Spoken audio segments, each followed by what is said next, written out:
안녕하세요. 부동산 성장판입니다. 오늘은 리모델링에 관해서 이야기를 하려고 합니다. 재건축과 재개발 이야기하고 보니까 비슷한 유형의 리모델링을 소개 안 할 수가 없겠더라고요. 포털 사이트에서 검색해보니 리모델링을 쳐봤어요. 화장실 리모델링, 주방 리모델링, 거실 리모델링, 집 내부를 변화시키는 인테리어 성격이 아닌 건물 전체를 변화시키는 리모델링에 대해 알아보겠습니다. 리모델링은 건축물의 노후화 억제 또는 기능 향상 등을 위하여 대수선 또는 대통령령이 정하는 범위 내에서 건축물의 일부를 증축 또는 개축하는 행위를 말합니다. 즉, 철거를 하지 않은 상태의 기본 골조를 유지하면서 시설의 노후화를 억제하거나 그 기능을 향상시켜 건축물의 물리적, 사회적 수명을 연장시키는데 그 목적이 있습니다. 리모델링, 리노베이션, 리폼 등의 용어가 혼용돼 쓰이나 리모델링이란 용어가 가장 보편화되어 있습니다. 리모델링은 유지, 보수, 개수로 나눌 수 있는데 유지는 각종 시설 점검 및 관리를 통해 건축물의 기능 저하를 늦추는 활동을, 보수는 수리, 수선 활동을 통해 진부화된 건축물의 기능을 준공 시점의 수준까지 회복시키는 활동을, 개수는 건축물에 새로운 기능을 부과함으로써 건축물의 기능을 고도화하는 것을 말합니다.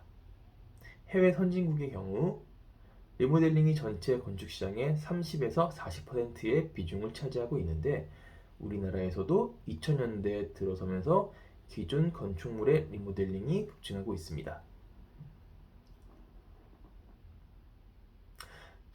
증축 범위로는 준공 후 15년이 경과된 공동주택, 전용 면적 85제곱미터 미만 40% 이내, 85제곱미터 이상 30% 이내, 세대수는 기존 세대수의 15% 이내로, 수직 증축은 14층 이하 2개 층, 15층 이상 3개 층 이내. 리모델링은 재건축과는 달리 건물을 완벽히 철거해 새로 건축하는 것이 아닌 기본 골조를 유지하는 개보수 작업이라고 생각하시면 쉬울 것 같아요. 재건축은 재탄생, 리모델링은 전신 성형수술 정도 되려나요? 재건축이 30년 이상 된 아파트가 적용 대상이라고 한다면 리모델링은 절반이나 줄어든 15년 이상 된 아파트로 문턱이 확 낮아지네요. 리모델링은 수직 증축하는 방법과 기존의 층을 유지한 채 수평으로 넓혀가는 방법에 리모델링으로 크게 나눌 수 있는데요.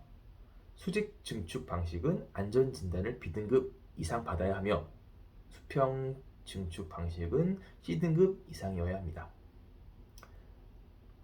리모델링 절차를 알아보겠습니다. 절차는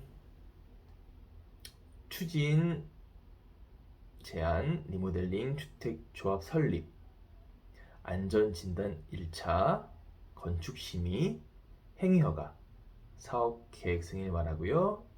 2주, 안전진단 2차, 그 다음에 착공이 있습니다. 재건축과 비교해서 절차가 훨씬 더 간결하네요. 절차가 간결한 만큼 재건축보다 사업 진행 기간이 훨씬 짧다는 매우 중요한 장점 또한 있겠네요. 이처럼 재건축을 진행하기 어려운 노후된 아파트 단지들이 차선책으로 리모델링을 진행하거나 추진하고 있다고 합니다.